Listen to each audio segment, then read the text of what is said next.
So I'm gonna level with you guys. There's a movie that had so much wasted potential and got me so upset that I almost started this channel a couple years early just so I could talk about it. And that movie is The Lone Ranger. But first,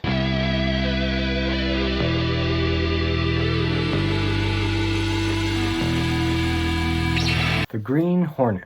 Now, The Green Hornet is a Seth Rogen comedy based off of the TV show from the 60s, and it came out in 2011, which was right when the superhero craze that Marvel created was about to pay off in a big way with the Avengers. And this movie is clearly trying to cash in on the popularity of the superhero genre by reintroducing a character that mainstream audiences haven't really thought about since the late 60s. And how is it? Well, I don't like it. It's just not for me. This movie is very clearly trying to be a Seth Rogen comedy, first and foremost. So if you like those, this movie is for you. Personally, I don't care much for Seth Rogen. I think he's an okay actor at best. And his style of comedy really doesn't appeal to me. But if you like his style, there are some legitimately funny moments in this movie. And it does work as a goofball comedy. But I'm getting ahead of myself. Let's first talk about what's good about this movie. Because even though I don't particularly like it, and I think there's a lot of wasted potential in it, there are some things that are done surprisingly well. But as a fan of the classic 60s Green Hornet TV show, there are some major missed opportunities. Now, the biggest aspect where this movie succeeds is in telling the Green Hornet origin story,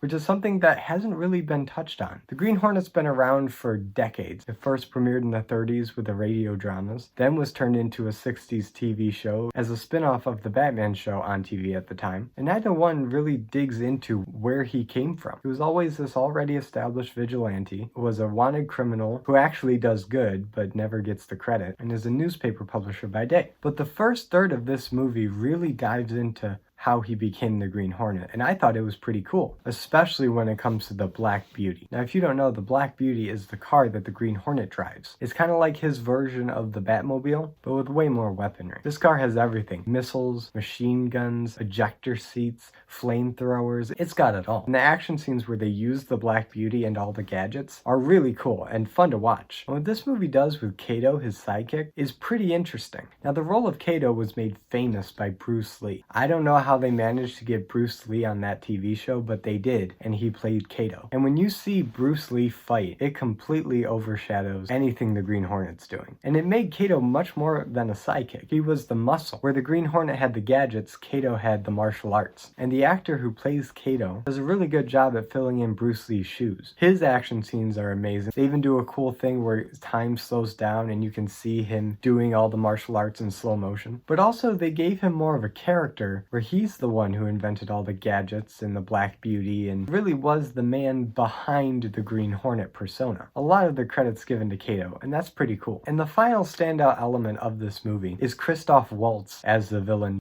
Tchaikovsky? Bludnovsky. He is by far the funniest part of this movie and is a legit threatening villain. Now, the biggest downside to the already established Green Hornet lore is that he doesn't really have an arch nemesis and really no memorable villains to speak of. He was always more concerned about taking down the mob or racketeers or just general city crime. But here they gave him a memorable villain I don't think was in any comics or established Green Hornet lore, but he really works in this. His whole arc in the movie is going from a mob boss who owns everything and has a comically hard to pronounce name to being a more campy themed supervillain in the persona of Bludnovsky. But even before he starts wearing red and starts saying gimmicky lines, they give him a gimmick pretty early on with a double-barrel pistol that he uses to intimidate and shoot people, which already made him memorable. And the fact that Christoph Waltz, the Jew hunter, is in this movie is the icing on the cake. Because even when he's not given the best writing as an actor, he can still come across as a threatening villain. And that's just the power of Christoph Waltz. And now let's get to the stuff that I didn't think worked too well. And chief among them is Seth Rogen as the Green Hornet. Now, Seth Rogen's okay. But like I said before, if you like what Seth Rogen has done in his comedies before and after, Sausage Party or The Interview or Knocked Up, then you'll probably like him in this role. But for me, I want to see the Green Hornet on the big screen. And Seth Rogen just isn't it. Where in the original, Britt Reed was a handsome, charismatic investigator, You have Seth Rogen, who has as much charm and charisma as Michael Scott from The Office. And that really hurts it as a superhero movie when your hero, your protagonist, is a complete idiot and says the exact wrong thing every time and makes everyone else in the room uncomfortable. And part of his origin story that I actually liked was the fact that he was this irresponsible rich kid and womanizer, kind of in the same vein as Iron Man, until he has to man up and take responsibility. And in Iron Man, they do a really good job of that, but here, he's still a sleazy womanizer even after he dons the outfit. And the mischaracterization doesn't stop there. He'll sometimes have flashes of competence, and sometimes he'll put on the persona of being put together and confident and sophisticated. But as soon as someone questions him or insults him or gives him any kind of flack, he has this puppy dog face that he puts on and becomes a child all over again. He never really learns to mature. He's just constantly this child that dresses up to fight crime with his best friend Kato. Oh, and the plot. Yeah, this movie's plot is kind of all over the place. Like I said, the first third is kind of interesting. You see them becoming the Green Hornet. You see him getting all the weapons and him meeting Kato and them becoming friends, and you buy it. And that's all right. And if you can stomach the bumbling idiot that is Britt Reed, it's all right. And then the second act happens, which I'm going to call the Gang War segment, which is also pretty good. This part is about the Green Hornet and Kato making a name for themselves, working up their reputation as criminals while at the same time catching criminals.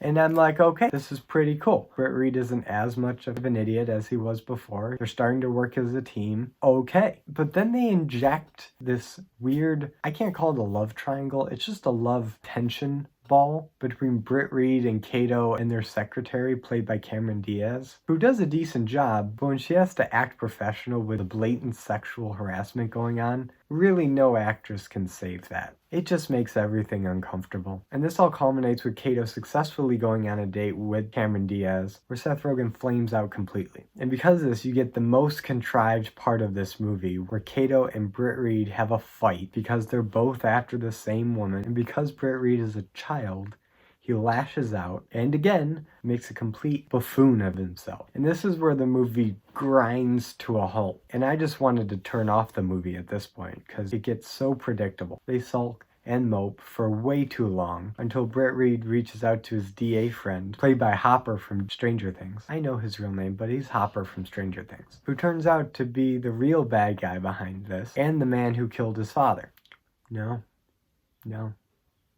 That's not okay. Now, I don't mean to hold the 60s show up on some kind of unbeatable pedestal, because it's not the best, but it understood what the Green Hornet was about, and it took more advantage of that premise than this movie did. And one of the coolest things about it was that the DA was an ally. Like, imagine this. Imagine if in Batman, James Gordon never became commissioner, and the current commissioner wanted Batman arrested, like in The Dark Knight Returns. And also imagine that Harvey Dent never became Two-Face, but found out that Bruce Wayne was Batman and used his pull as DA to make prosecuting Batman a low priority because he knew that Batman was really a hero. That's kind of how the Green Hornet DA dynamic worked. The DA was an ally. He was trusted. Kato, the DA, and the secretary were the only people that ever knew about the Green Hornet's identity. And it really helped him, not get arrested.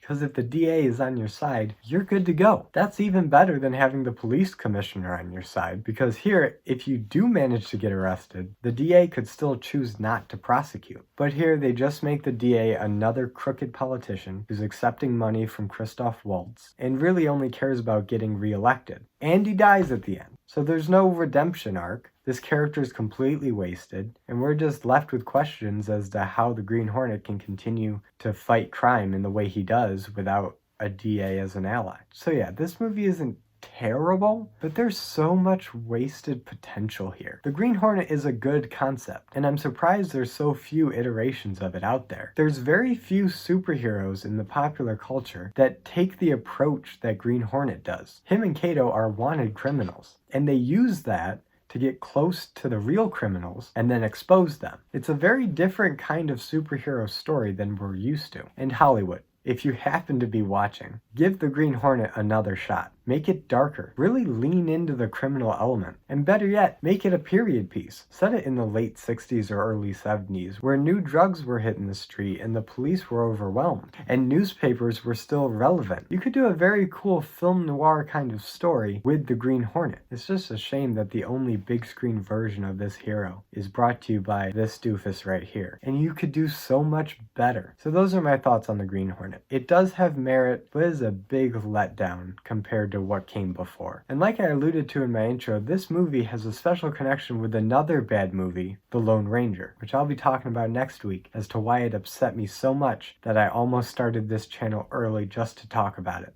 So be sure to click like and subscribe and hit the notification bell to be notified every time I upload a video, because you're not going to want to miss next week's video about The Lone Ranger. I've got some very specific thoughts on this movie. And as always, I'm Colby. This is my nerdy talk, and I'll see you in the next video.